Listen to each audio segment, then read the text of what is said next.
Hello BookTube. We're continuing with my library tour for 2022, and I have returned to the little book room where we were making our way through my last bookcase here going east to west, aside from all of the romance novels, which have a bookcase of their own. And the bookcase that we're on is Canonical Classics, which exists scattered throughout this room. You've seen them already, and of course they exist in great concentration in my Penguin bookcase. But here, the celebration is of the different shapes and sizes, the different particular editions that I like, in addition to the backup of a Penguin Classic. So we'll do the Transwise books first. We have a neat little cloth bookmark, Believe. Very nice. We'll do the Transwise books first here to get them out of the way. We have a modern library version of The Bostonians by Henry James with an introduction by Irving Howe. If I'm going to keep this in here, I really need to reinforce it. I don't know if I am or not. I seem to recall there being a rather nicer edition of The Bostonians. This is one of my favorite Henry James novels that I don't have, but that I vaguely remember. We'll have to see. And maybe The Bostonians is not one of my favorite Henry James novels. I'm due for a systematic Henry James reread. Then we have from One World Classic. We've seen these many, many times in my Library of the Lost, but I do have some of them actually in person instead of gone. This is the Satyricon by Petronius, and this is translated by Andrew Brown. I got this from One World Classics back in 2010, so before we were talking to each other. Fantastic ancient classic. Whenever I have the job or the happy task of trying to introduce someone to Greek and Roman classics, I will often say, you know, all of them take a little bit of grounding, but some of them reward a little bit of grounding more than others do.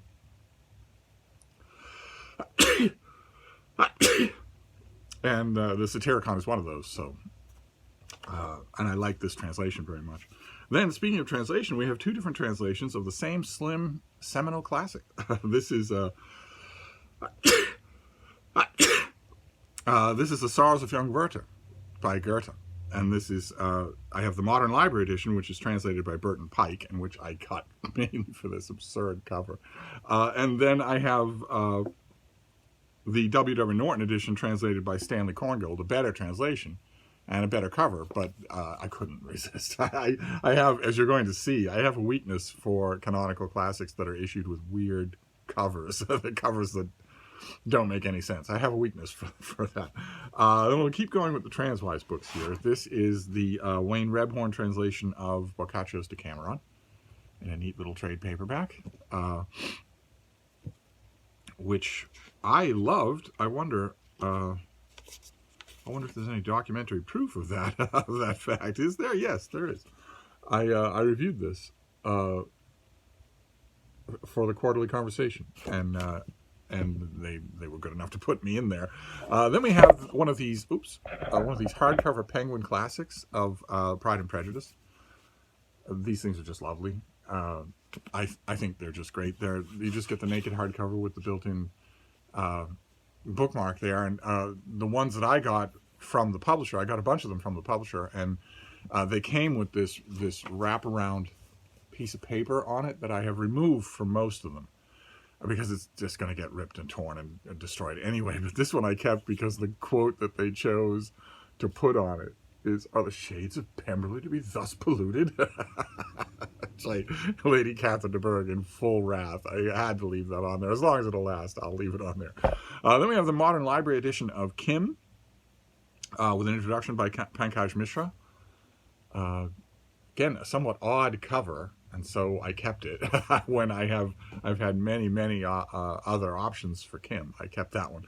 And a crappy little paperback of a great work, the greatest single work of essayistic nonfiction that was written in the 20th century, in my opinion, A Room of One's Own by Virginia Woolf, in this old Harcourt Brace and Company trade paperback.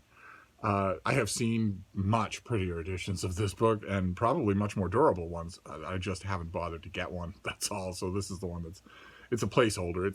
Some of the books on this, even this bookcase, are placeholders. I want a better looking copy of this thing that's maybe a little more durable. Then we'll move on to the shelf itself, and we'll start with We'll go back to Modern Library. This is their old edition of Moby Dick with full of illustrations by Rockwell Kent. Not just spot illustrations, but full page illustrations. Just a delightful thing. One of many, many, many editions of Moby Dick that I have, but I love it. So I get, if I see a pretty edition, then I get it. Then we have Barnes & Noble hardcover. Barnes & Noble, the bookstore here in the United States, has in the past a few times tried its hand at publishing books. It right now publishes a broad array of canonical classics in cheap paperbacks. Cheap in both senses of the word.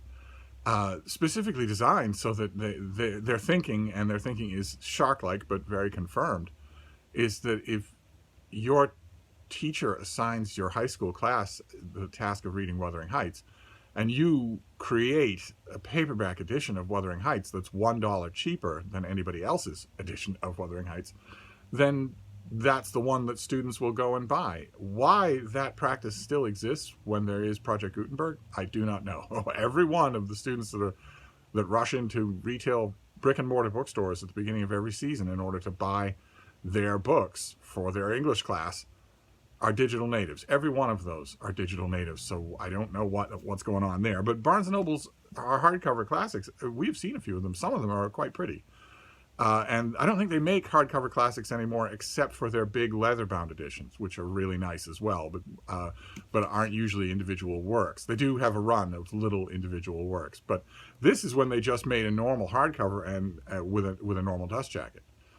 But with a bargain price on it. This would probably have been $4 or $5. And this is Vanity Fair.